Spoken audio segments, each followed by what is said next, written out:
I am Ramaisa Invent Abdul Kadir. I am Anisa Villa Yusari. And I am Hanifa Discoma. And I am Rubinito Maynona. And I am Aljoyce G. Nahihal. I am Eliza Makabudi. I am Basma Indaluma. And Habib Batio.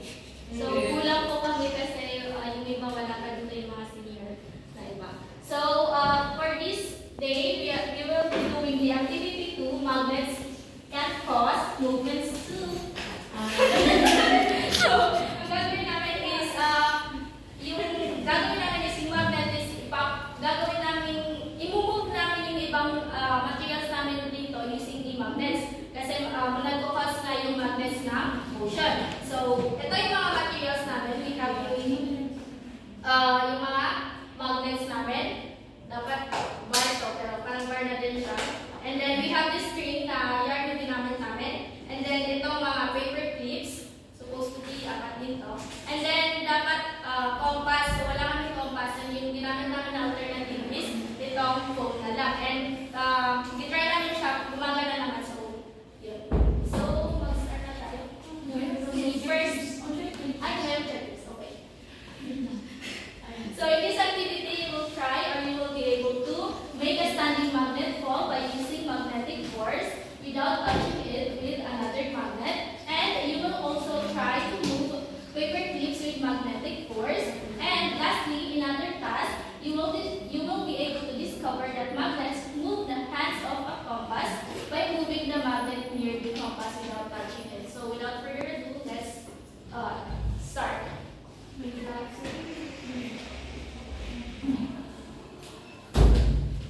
Okay, so for the first procedure is we're going to vertically place one magnet at the end of the table. So the second procedure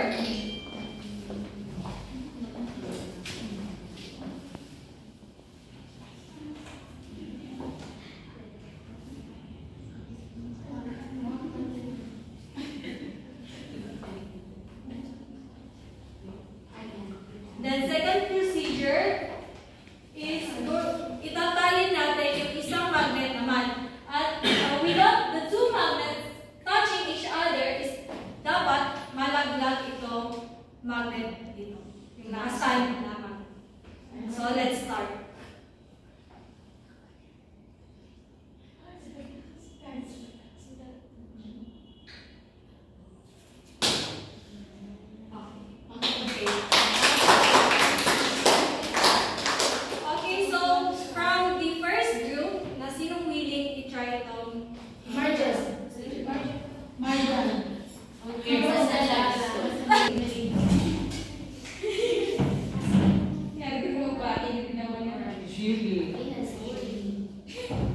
Please observe the experiment because there's a question after that.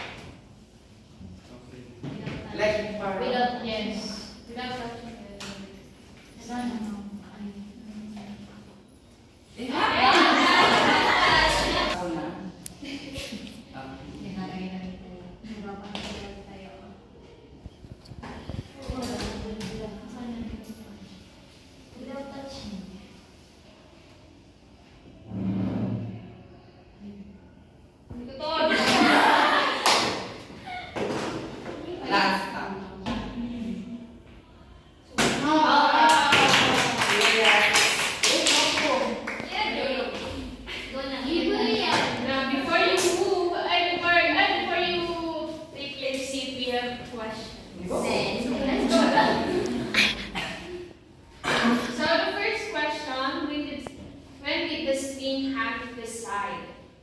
Second question, when did the steam hand at an angle?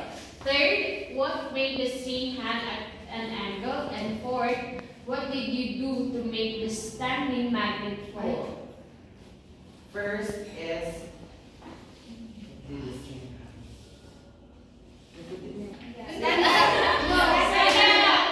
Yeah. So according to my observations, nag-move siya kasi lahat magnet yung magnet to?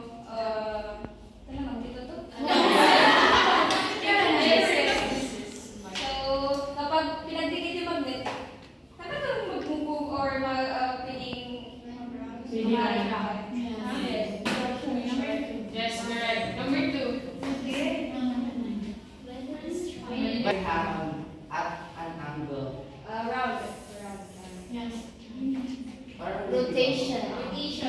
rotation.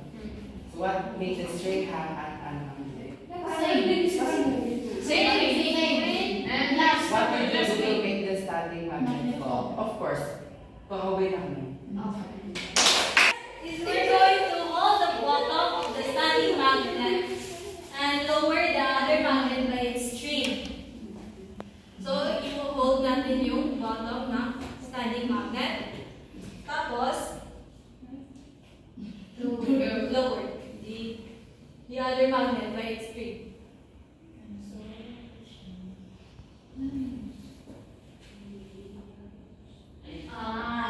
Have you seen? Yes. So who wants to start?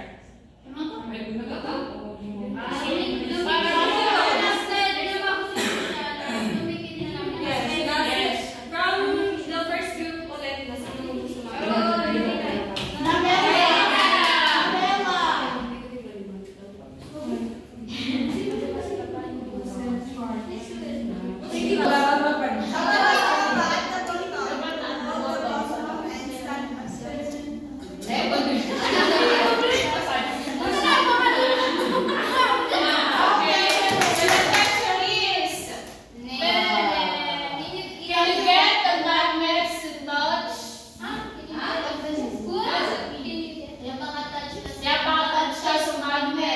Yes, by using if katanang di ka bottom na instead na mahulog siya is dumikit na lang yung other magnet because of its force. Attraction. Next. Go. Okay, next procedure is we're going to turn over the standing magnet and try it again.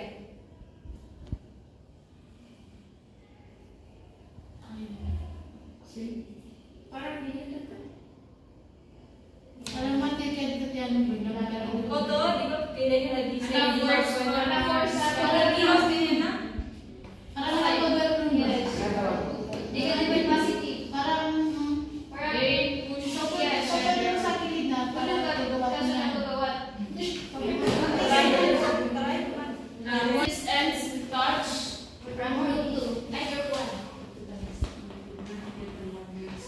Friends get the word not gets or magnets to touch. Sino nga si compatible? Yes, correct. Ang auto. Okay, next. Next natin. Now, it will be good touch. Because of step. Okay. These ends cannot touch each other because if the side of the magnets na di sila rin mag-push away to each other. Kasi nga, may try i-discuss lang po. So, number 7 naman is describe what happens when you could not get the magnet touch. The magnets push away and did not touch stick together because of the force in it. Okay, next. Next dip. Another experiment.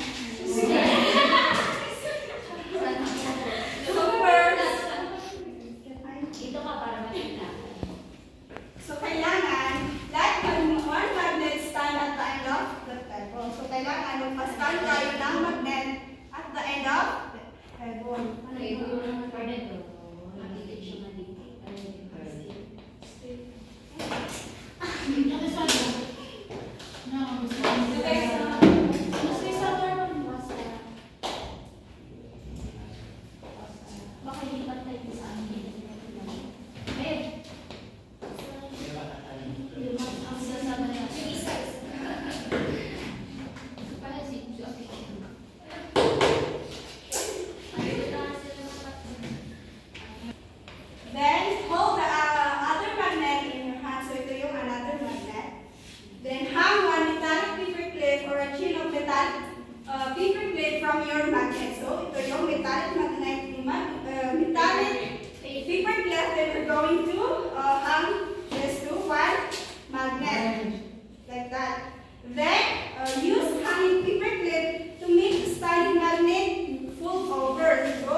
Tapos,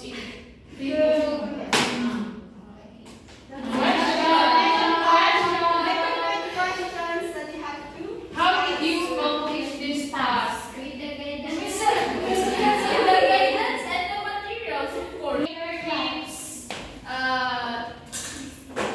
by using the circular magnet na it holds the paper clips, and then the paper clips attracts the other magnet which let it fall. Next procedure na para makita natin if mag-move yung isang bagay using magnet is using compass. So place the compass on the table. Do not touch the compass with your hand or the magnet. Try to make the hand of the compass. Okay, so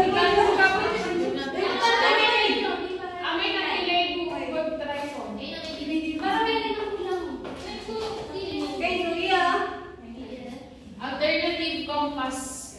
pag i-move natin yung isang magnet around is, makikita nyo na nag-move din yung compass.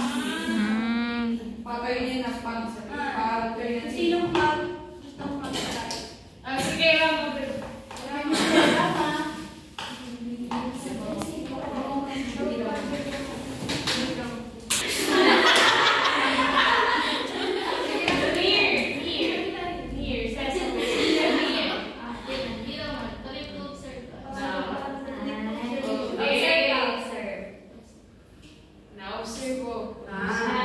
now the question is,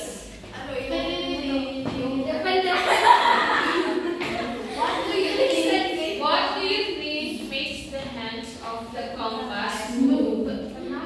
And what do your observation tell you about the strength of magnets?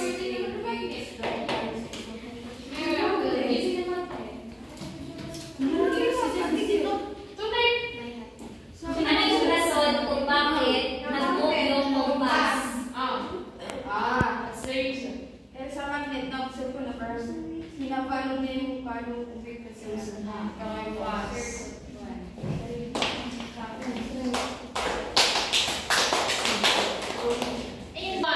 Are the magnets considered forces? Yes! How does the compass work? What makes the hands of a compass move? Because of the magnet force. Then lastly, what conclusion can you draw about magnet forces and movement?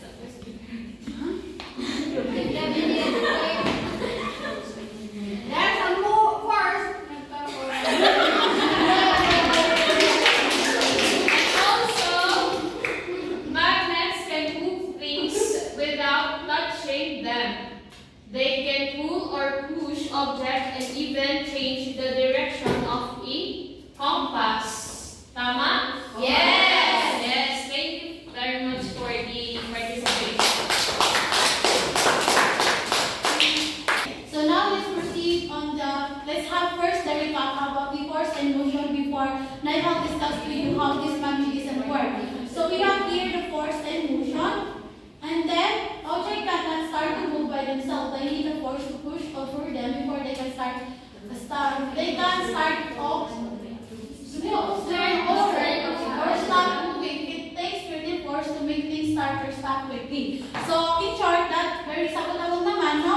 In short, that yung isang object, they cannot move on their own. So they need force or they need forces. So these forces maybe came from people, or its gravity, or its even friction. So take note of that. The more we apply forces on a certain object, the object move. The fastest, the more object move. And then if we try to stop, or if we try to slow down the moving object, syempre it requires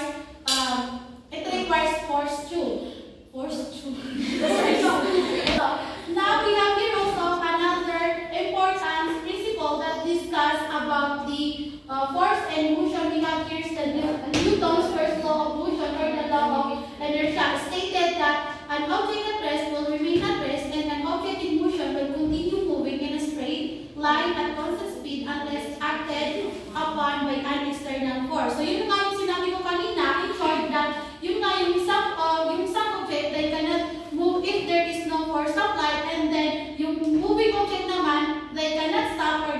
slow them if there is no force applied.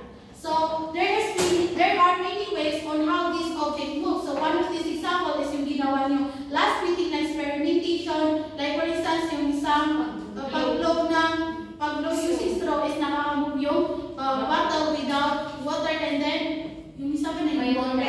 Yes.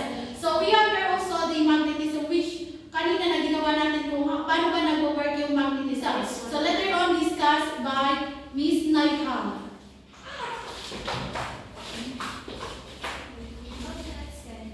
Okay, so everyone is familiar with the refrigerator magnet and alphabet magnet, right? Yes. Yung dinidikit na mga mother natin sa refrigerator. So that is a common childhood toy. Now, as a children, it is, we learned that magnet is sticking with the refrigerator. But it doesn't stick with the wood or floor. So ano ba yung dahilan? What is it? What is magnetism? And what makes magnet stick with the refrigerator, but it doesn't stick with the floor and the wool and the floor and the other things. So malalaman natin yan. But now, let's define first what is magnetism. Magnetism is the force exerted by magnets when they attract or repel each other. So nakikita natin kanina, masasabi mo lang na nag-a-attract yung isang magnet pag meron silang opposite charges or unlike charges. But nagre-repel naman siya or pinupull niya ito pag meron naman itong same charges or like charges. So, magnetism is caused by the motion of an electric charges. Every substance is made up of tiny units. What is it called? Tiny units. Atom. Yes, very good. And each atom has these electrons. Ito yung tiny particles that nag-carry ng electric charges. Kaya naman, the magnetism and the electricity is likely to be similar. Kasi pareho sila na nag-carry ng electric charges.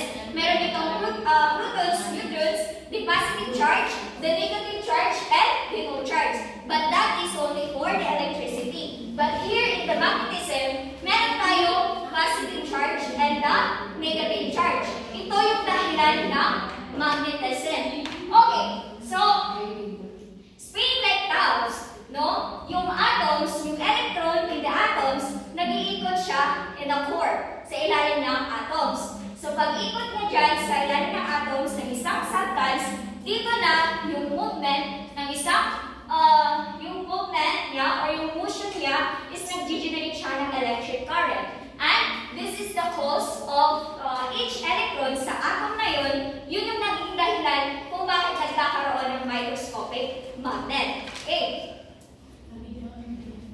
So, a magnet produces forces that can move some object without contact. So, nakita natin kanina sa ating experiment that yung nilagay natin dito yung isang magnet, tapos nagano tayo ng isang magnet dito with the use of the ruler, is kahit wala silang contact to each other, is nagdidikit pa rin siya or nag-a-attract siya, di ba? Or kahit na nilagyan natin siya ng wool dito, di ba yung mga bata tayo, is tinatry natin siyang idikit sa isang wool. Dito yung wool, tapos dito yung isang magnet, tsaka dito din sa likod niya yung isang magnet. Di ba nagdidikit pa din? Di ba? So that's the reason, kahit na hindi sila, wala silang contact to each other, nagdidikit pa din yung magnet.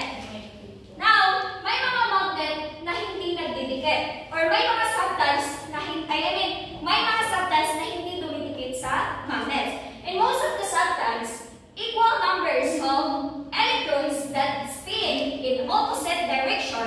So, and this is the substance, is ganon. So, pag ganon yung mangyayari, opposite yung direction ng pag-spin nila, is mawawala yung or makakansel yung pagkamagnetism ng isang substance. So, that is why yung mga things, such as yung mga paper, yung ating mga clothes, is hindi sila ng mga nagmamagnet. Or they are likely to be weakly magnetic. And sometimes naman, katulad nitong metal, yung clips na ginamit natin kanina, metal, or yung mga nickel, the cobalt, and the iron, is yung most of the electrons sa substance na yun, is umiikot siya in the same direction. Yun naman yung dahilan or yung dahilan na yung each electron doon sa atoms is nagkakaroon siya ng strongly magnetic force. So yan yung rason na naging magnetic siya. Pero hindi pa siya magnet. So paano ba natin siya malalaman na tumikit magnetize ay the other magnet? Yung isa? I know. So tumikit magnetize, kailangan natin ng isang strongly magnetic force. So itong strongly magnetic force na to, ilalagay natin siya dito, or yung katulad na ginawa natin kanina, na nilagay natin siya dito malapit, no? So, tumikit magnetize, kailangan natin siya ilagay sa isang magnetic field na existing magnet. Then dito, pag nilagay natin siya, dito na siya magdidikit.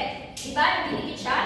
So, because of that, dito kung saan yung isang magnetic field, doon din yung magnetic force matatagpuan natin. So, this is part, yung magnetic force. While this one naman, yung another magnetic force, the substance. So, dito yung magnetic field. Then, dito na mag-aang yung magnetic force. So, didikit talaga siya.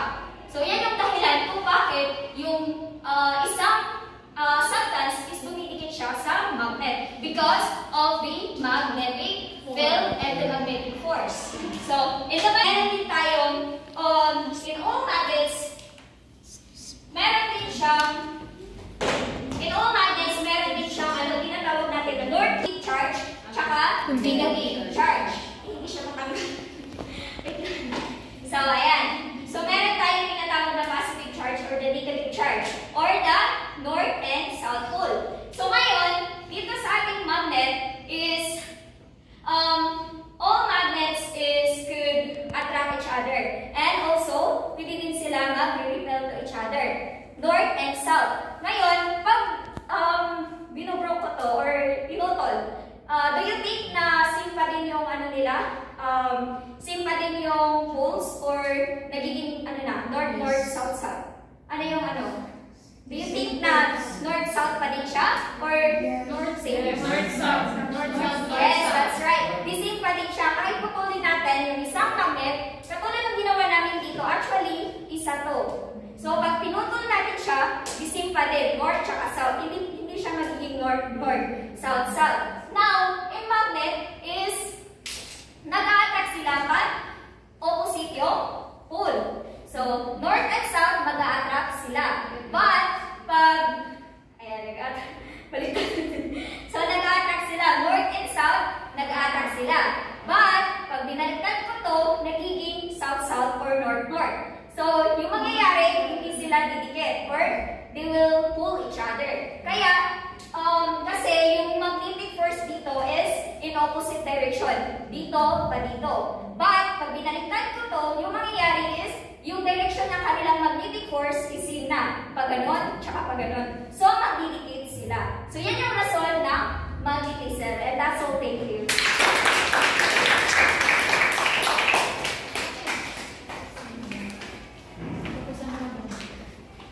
you.